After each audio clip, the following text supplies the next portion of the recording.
This is the download from Sounds Profitable, the most important news from this week and why it matters to people in the business of podcasting. I'm Manuela Bedoya. And I'm Shreya Sharma. The download is brought to you by Magellan AI. Track the trends in spend, ad load, podcasts on YouTube, and more with Magellan AI's advertising benchmark report for Q4. Available now. You can find a link in the description or visit magellan.ai. This week, Spotify retires Gimlet and Parcast brands, why advertisers are reconsidering keyword blocklists, and a new installment of Research Roundup. Before we get started, a short programming note. Starting next week, the download will transition to publishing on Friday mornings. The show will remain otherwise unchanged. We'll just be joining you for your morning coffee instead of afternoon tea. See you then. Let's get started. This Monday, an internal memo from Sahar El-Abashi, head of Spotify's podcasting unit, announced the company is downsizing the podcasting wing by 2%.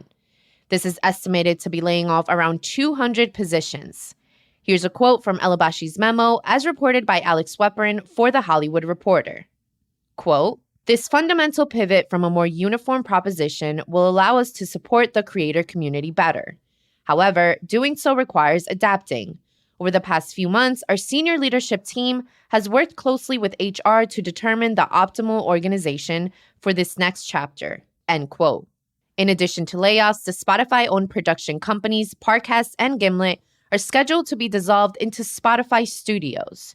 Shows produced at the two networks will continue to exist. Here's another quote from El-Abashi's memo.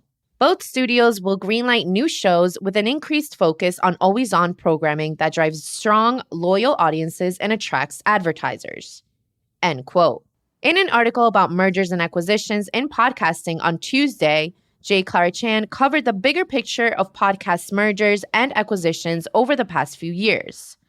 While covering mergers and acquisitions that found success, she spoke with Rococo Punch co-founder John Perotti about his company's recent merger with podcast and audiobook company Audely.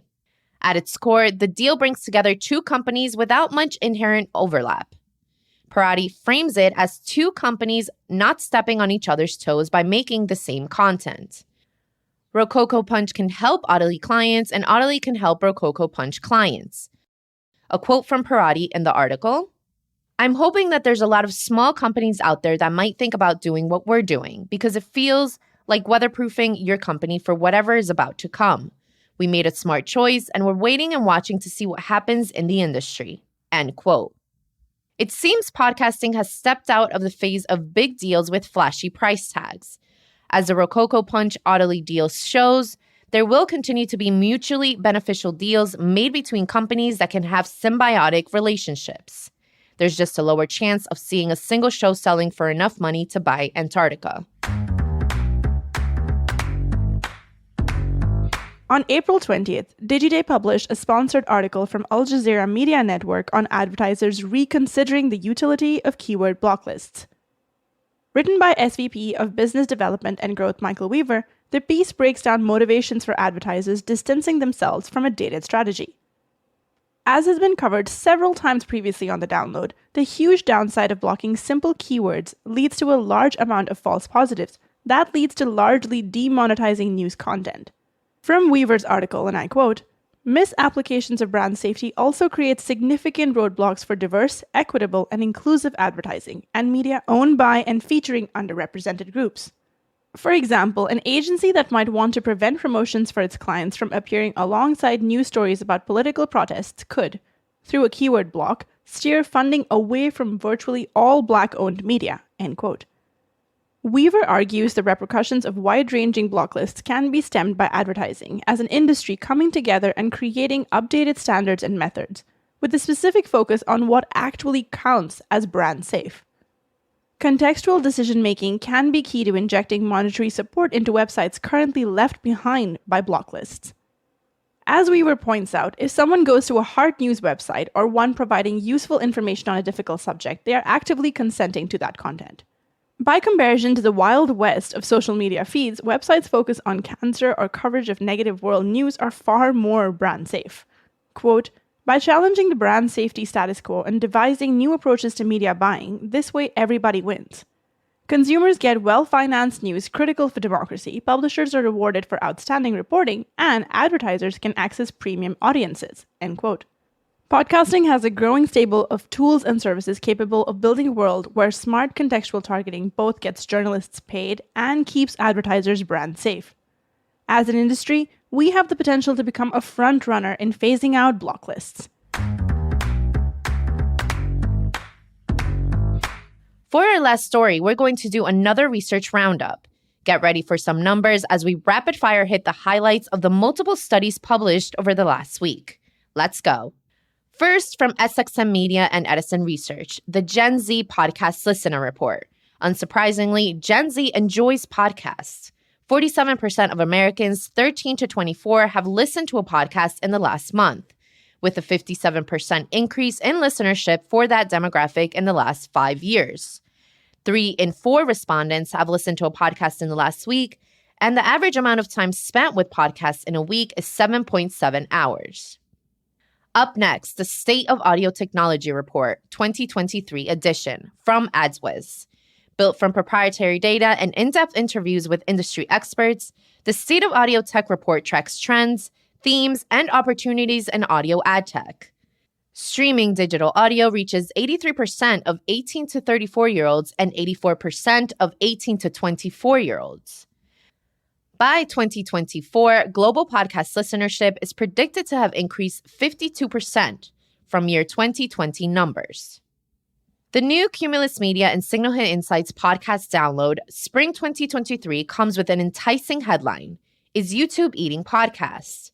The study finds YouTube is the most utilized podcast listening platform in the US, with 25% of respondents saying it's the platform they use most. Spotify comes in with 17% of the same stat, and Apple is at 16%. While numbers vary slightly across similar studies with different methodology, the primary takeaway is legacy platforms are being overtaken by up-and-comer YouTube as a primary podcast consumption destination. On the note of content consumption, this week's Hot Pod covered 2 new surveys from the Audio Publishers Association, one produced with Edison about consumer behavior and one with Harrison Interactive covering sales. Among other findings, audiobook consumers tend to skew Gen X and younger, and the audiobook industry hit $1.8 billion revenue in 2022, which coincidentally ties the IAB estimate of the podcasting industry reaching $1.8 billion last year. Speaking of research, registration for Sounds Profitable's upcoming study, The Podcast Opportunity, Buyer Perceptions of Podcast Advertising, is now open. Check the link in the description to grab your free digital seat to hear the latest thinking and insights from buyers in this new study, all on June 28th at 3 p.m. Eastern.